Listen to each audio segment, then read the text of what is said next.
अब्दुल्लाह बिन मसऊद रज़ी अल्लाह ताला अन्हुको वृत्तान्त हो। उहाँले भन्नुहुन्छ कि जब हामी रसूल सल्लल्लाहु अलैहि वसल्लमको पछाडि नमाज पढ्दथे भने हामी यो भन्दथे, अस्सलामु अलल्लाहि क़ब्ला इबादिही, अर्थात् अल्लाहमाथि सलाम शान्ति होस् उहाँको भक्तहरूभन्दा पहिले। अस्सलामु अला जिब्रिल, जिब्रिलमाथि सलामती होस्। अस्सलामु अला मिकाइल, मिकाइलमाथि शान्ति र चाहिँ सलामती होस्। अस्सलामु अला फुलान व फुलान भने जब रसूल सल्लल्लाहु अलैहि वसल्लमले चाहिँ आफ्नो नमाज चाहिँ पूर्ण गर्नुभयो भने हामीतर्फ आफ्नो अनुहार गर्नुभयो अनि भन्नुभयो कि अल्लाह त सम्पूर्ण शान्ति सम्पूर्ण सलामती हुन् र उहाँले सम्पूर्ण मनुष्यलाई शान्ति पुर्याउनुहुन्छ,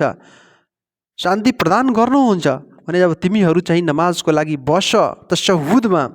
बसेको अवस्था हो भने कुन दुआ पढ्ने गर, यो दुआ, अत्तहियातु लिल्लाहि वस्सलावातु वत्तय्यिबातु अस्सलामु अलैका अय्युहन नबिय्यु व रहमतुल्लाहि व बरकातुहु अस्सलामु अलैना व अला इबादिल्लाहि स्सालिहीन अशहदु अल्ला इलाहा इल्लल्लाहु व अशहदु अन्ना मुहम्मदन अब्दुहु व रसूलुहु।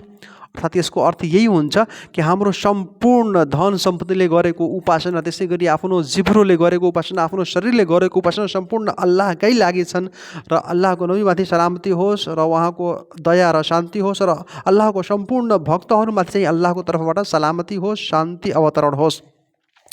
भने रसूल सल्लल्लाहु अलैहि वसल्लमले भन्नुभयो कि जब जुनसुकै व्यक्तिले यो दुआ पढ्दछ भने फइन्नहु इदा क़ाल ذلika असाब कुल्ल अब्दिन लिल्लाहि सालिहिन फिस समाइ वल अर्द, त्यसको यो सलाम सम्पूर्ण अल्लाहको भक्तहरू कहाँ पुगिहाल्छ। त्यसको यो शान्तिको दुआ अल्लाहको सम्पूर्ण जुन भक्तहरू, सम्पूर्ण सेवकहरू, सम्पूर्ण अल्लाहको सृष्टिहरू छन् त्यसमा चाहिँ त्यसको यो दुआ र यो शान्तिको सलाम र त्यसै गरी यो प्रार्थना चाहिँ अल्लाह तालाले पुर्याइदिनुहुन्छ, पुगिहाल्छ भने हामीले यो दुआ पढ्नुपर्छ।